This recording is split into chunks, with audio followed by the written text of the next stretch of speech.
So when you're a product maker, there are some very important things you need to think about before you actually go out and talk to boutique owners or retailers about your product. So, one of the first things you need to do is you really need to craft a pitch. You really need to be able to talk about your product in a way that you're not throwing up on people, as I say. And this is really hard to do because when we make a product, we get really excited about it. We want to tell you all the things about it when we're product makers. So, for example, I'll show you a couple of comparisons here.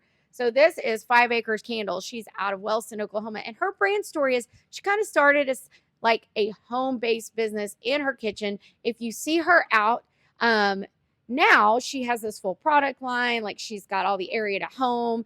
She's done a lot of growing, but one of her things that really sticks out to people is her daughter's usually with her. So her daughter's school aged and she's usually out set up next to mom selling her own product or helping mom set products. So that's kind of her brand story is she did this to be able to stay home with her daughter.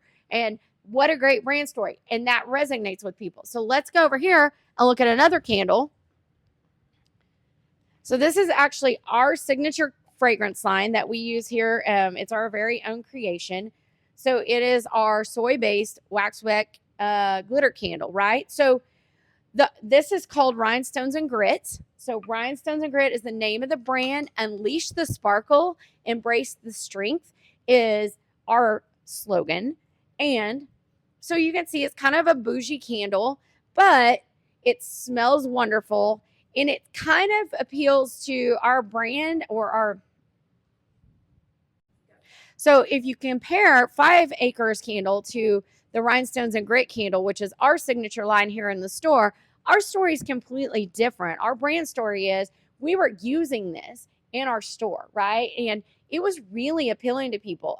We were just using it as a fragrance. We didn't offer it yet, but people loved it so much they fell in love with it. So who we have decided this is for and who it really resonates with and buys the most of it is your blingy girl who really likes the shiny things, the sleek look of things, but she's probably also kind of gritty. So she's probably a cowgirl or ranching wife or something along those lines. Although we do sell a lot of this to men because it is a light fragrance that doesn't give them a headache. So our brand story is a little bit different in why we do it. And I always say brand story is tell me why you do what you do. And why we did this was to help provide a product line that was not so high end that your average everyday woman couldn't afford it, but she could still feel luxurious. So the next thing you want to be able to articulate, which I can't do very, very well, is talk about your product features. When people ask you questions, you really need to be able to explain this. Now, again, without throwing up on them. This is the hardest thing for me, y'all. I'm such a verbal communicator. So I'm going to show you this brand right here. This is Mossy's Milk Soapery. She's out of Wellston as well. Her product highlight is that this is all made from goat's milk, but not just any goat's milk. These are goats she raises. She processes the milk and makes the soap. So she is in control of how clean this product is from start to finish, which I love. We have so many people come in here with skin conditions and buy the Mossy's line. Like she has everything. And so whether you want to use her soaps, whether you want to use her buttercreams or her spray buttercreams, whatever, they're all made of goat's milk and they're clean, which is a huge feature that a lot of people are really into these days. So those are her key highlights.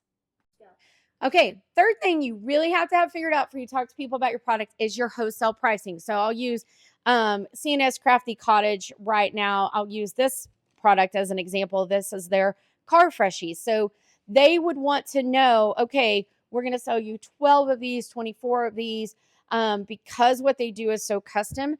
Instead of being like 12 of this one or 24 of the school related ones, they might just want to do a bundle of 12 or a bundle of 24 seasonal ones or game day ones or however they would want to do that. But you really got to know your pricing and your before you go talk to retailers, because the first thing we want to know is how many do we have to buy? What's the minimum order quantity?